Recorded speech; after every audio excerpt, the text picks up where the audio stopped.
নতুন কইরা দারোগা বাবু এসপি বাবু কিভাবে কথা কইতাছে একটা পর একটা বাহানা ধরে কবো আরএসএস এর লগে তারা যুক্ত আমি তো কবো তারা যুক্ত না হইলে আজকে 12 ঘন্টা এই গরুটা তৈলে সারা অক্ষণ সারা ভারতবর্ষে এবং সারা ত্রিপুরাতে এবং আগরতলা রাজনগর গরু আছে প্রত্যেকটা বাড়িতে, তো প্রত্যেকটা বাড়ি থেকে যান আপনারা তদন্ত করুন। এসডিএম এর কুখানে পারমিশন আছে, তদন্ত করুন আপনারা। হয় দেশের ভিত্তিতে গণত দেশের ভিত্তিতে আমাদের এইভাবে নির্যাতন, তো কি দেশে আমরা বাস করি? এখন কি করবেন আপনারা? হ্যাঁ, আমরা বাধ্য যদি আজকে গরু বাড়ি আমরা না দেয় আমরা এখানে বসবো, যা করবো সরকার সিদ্ধান্ত নিবে।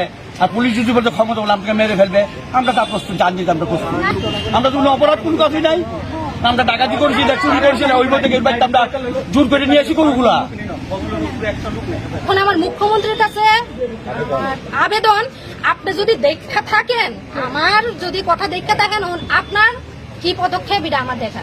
আমি তো আপনার জনগণ, আমার ভোটেই তো আপনি হয়তো দিচ্ছেন, তো এখন আপনার কি পদক্ষেপ হইতে পারে আমি দেখবো। কি কারণ তারা অজুহাত জানে?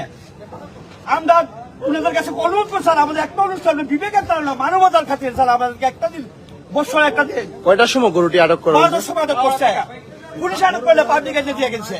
কালকে তো আপনাদের ঈদ, কালকে এই অবস্থা। না না স্যার, তাহলে আপনি যা কিছু কথা আপনি পুলিশের পর্যবেক্ষণে কথা বলবেন, এইভাবে কথা বললে হবে নাকি? কতক্ষণ আপনি কই আছেন? দিয়ে দিবেন আজকে আমাদের দুর্বল ভাই, আমাদের ইসলাম ধর্মের দুর্বল ভাই, আপনি কথা বলছেন। মুখ্যমন্ত্রী রাজ্য প্রশাসন শুধু জানি কুরবানি নয়, পালার জন্য নিচ্ছি আমরা। ওই তো কাগজ যদি হইতে গাড়িতে ফাইল করুন, আপনারা ফাইল করুন। এটা মন বলে আপনাদের খুশি, আপনারা যা খুশি তা করতে মনে হচ্ছে। আপনারা আগে পুষার বন্দুক আমার আসা আমাদের ভয় দেখে, তারা 3 জন 4 জনের মানে ইয়ার কারণে আজ সবকিছু মাথা বিক্রি হয়ে যাচ্ছে। কাহিনী করতেছে যে আমরা ইনলিগাল ভাবে একটা গাড়ির মধ্যে একটা গরুই থাকতে লাগবো, যদি দুটো হয় আপনারা কইতাছে যে হয় তোমরা একটা গাড়ির ভিতরে একটা, এটা হলো লিগেল, যদি দুইটা এটা আনলিগেল। থানাওয়ালারা কইতাছে, বড় বাবুরা কইতাছে, তো আমরা ঠিক আছে আমার গাড়ির একটা গরু এবং আমার সবকিছু আছে, কিন্তু তারপরে সবকিছু ঠিক আছে, কাগজপত্র আমি দিলাম, সবকিছুই দিলাম, সব ঠিক আছে। থানাওয়ালারা কইতাছে, এসপি বাবু কইতাছে ঠিক আছে তোমার লিগেল। এরপরে আমি গেলাম যখন সন্ধ্যার সময়, ইফতার আমি রোজা রাখছি, ইফতার করে যখন সন্ধ্যার সময় কইলাম, এবার তারা কইতাছে এসডিএম পারমিশন। ওহন আপনার মিডিয়ার কাছে আমার একটা প্রশ্ন, যে এসডিএম পারমিশন বইলা যে কুরবানির এসডিএম পারমিশন লাগবে বইলে কোনো সার্কুলার কি জারি হয়েছে? আপনারা কি কোনো বিজ্ঞপ্তি দেখছেন, বা তারা কি এসডিএম বাবু কি কোনো বিজ্ঞপ্তি দিছে যে কুরবানির জন্য পারমিশন লাগবে?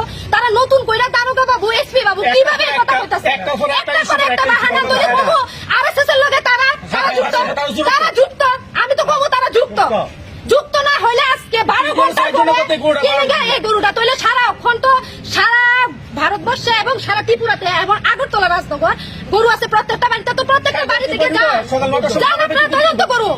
এসডিএম এর কুখানে পারমিশন আছে, তদন্ত করুন আপনারা। কেন 3 গরুর জন্য আপনারা কেন? আমি তো বৈধ, আমার কাগজপত্র সব লিগেল, আমি তো বৈধ, কেন তো আমার গাড়ি কেন আটকালো? আর এসডিএম পারমিশন, থানা বাবু এসপি বাবু বললো এসডিএম পারমিশন কোথায় দেওয়া আছে? কোন লিগেল? আপনারা তো আমরা দেখা যাবে প্রেস মানে তাহলে এখন এসপি বাবুর প্রশ্ন করেন। আমাদের গরু সবকিছু বৈধ, সবকিছু ঠিক আছে। কুরবানির জন্য যে সংবিধান দরকার কিনা হয়েছে, তখন আমরা ছাইড়া দেওয়া হোক, এবং আমরা পুলিশ প্রোটেকশন, যেহেতু এখানে আরএসএস আছে, তারাও আমরা হুমকি টুমকি দিতেছে, পুলিশ প্রোটেকশন দিয়ে ভাবে বাড়িতে পৌঁছাই দাও, আমরা যাতে কালকে কুরবানি করতে পারি। কারণ রাত পোহাইলে রাত তো আরেকটা